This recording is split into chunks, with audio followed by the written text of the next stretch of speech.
बिना ताम ते धर से बहरी नत नितली, भैंस दुही त सैनिटाइजर लगाते दुही, बिना दाबी लगाते धर से बहरी मत नितनी, थोथुन मत न तो उठा ले दाई। जो भी धराई कभी लागे दादा वो सब पीटोन में धइले इसी सितम सब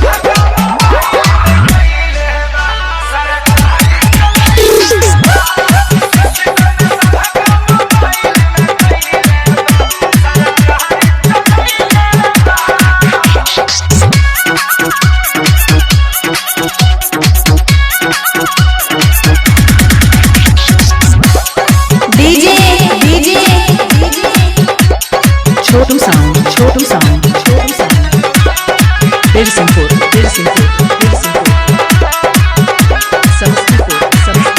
समस्तीपुर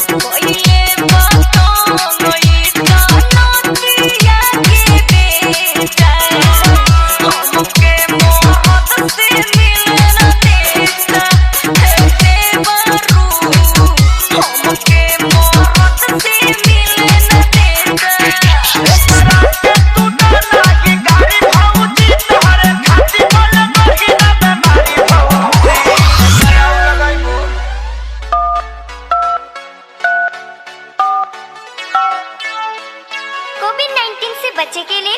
आहा सब घरे में रहो, सरकार का निर्देश का पालन करो, दिन में भर दिन साबुन सरफ से हाथ धो, गरम गरम पानी पियो और हाथ में सैनिटाइजर लगाओ। सबके ना के होके लगे सबके जहु इसी सितम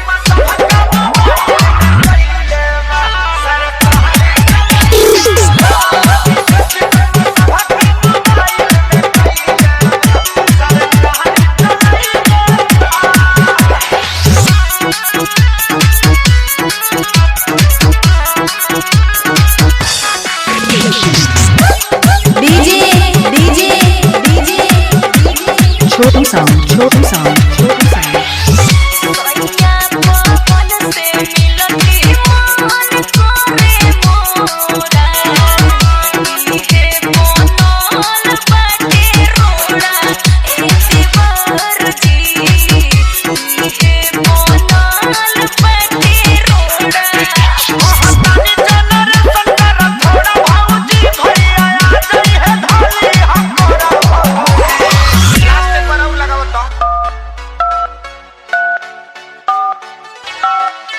बाबा कोविड-19 থাকে বাঁচা জনে নিজে বাড়ি থাকুন না হলে গন্ডগোল হয়ে যাবে নিজেকে সাফ রাখুন এইখানে বিনা কাম के ना আসবো नहीं तो पुलिस धासबो थोथुन मत न तो उठा ले दाई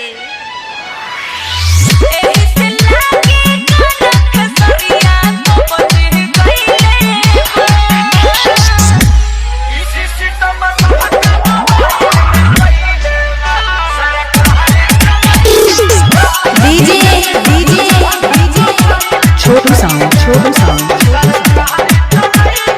9534403300